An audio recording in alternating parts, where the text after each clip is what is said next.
Olá, pessoal, tudo bem com vocês? Espero que esteja tudo bem. E eu sei que vocês devem estar cansados de ver meu rosto já, mas eu prometo que essa é a penúltima aula sobre figuras de linguagem. E hoje nós vamos ver três dessas figuras de linguagem. Se der tempo, a gente vê mais uma.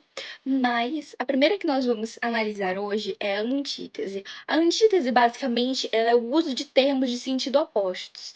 Ou seja, você vai aproximar os opostos. Não necessariamente você precisa fazer isso em uma frase. Se você fizer, por exemplo, você pegar uma imagem de uma coisa feia e de uma coisa bonita e colocar elas lado a lado, você vai estar fazendo uma antítese, porque você vai estar aproximando os opostos. Então, elas são literalmente anti uma outra. Então, você pode analisar essa questão justamente com o nome dela.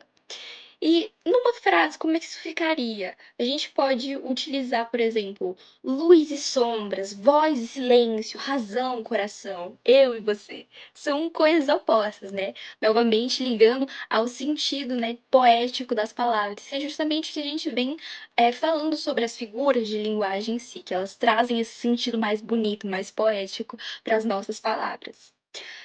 E uma coisa que é uma outra figura de linguagem que é parecida com a antítese é o paradoxo. Mas o paradoxo, ele é diferente no aspecto de sentido mesmo. Então, o paradoxo, ele representa o uso de ideias que têm sentidos opostos, não necessariamente palavras, não só termos, né? Como a antítese faz. Então, a gente pode pegar, por exemplo, na frase sem saber que o para sempre sempre acaba. Então essa frase, ela não tem só o sentido contrário, que uma coisa que é eterna uma hora acaba. Não tem só esse sentido das palavras, dos termos utilizados, mas sim na ideia que aquela mensagem quer transmitir. Também é uma coisa oposta. E a terceira, que nós vamos analisar agora, é a gradação. A gradação é uma representação de ideias que progridem de forma crescente ou decrescente. Novamente, a gente pode utilizar isso tanto em figuras de imagens, né, quanto em frases. Se vale para os dois. Então, quando a gente vê, por exemplo, aquela famosa imagem da evolução do homem, a gente vê que é uma coisa crescente, né? Uma coisa gradativa, né? Foi feito aos poucos. Então, essa linguagem ela pode ser usada e é usada, foi usada por diversos poetas, como a gente pode pegar o exemplo do Gregório de Matos, né?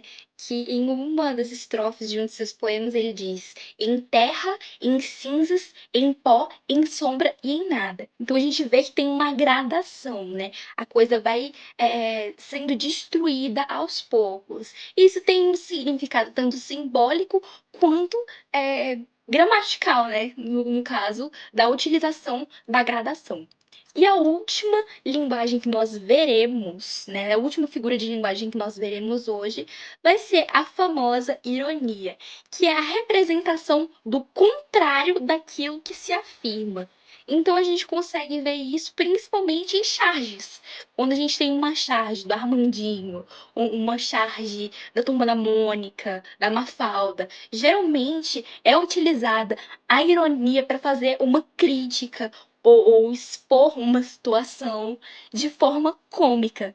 Ou seja, a ironia ela sempre vai estar presente, né, na questão do cômico, do engraçado. E se vocês gostaram dessa aula, curte, compartilha, me segue para ter mais acesso à gramática e aprender um pouco mais também sobre a língua portuguesa.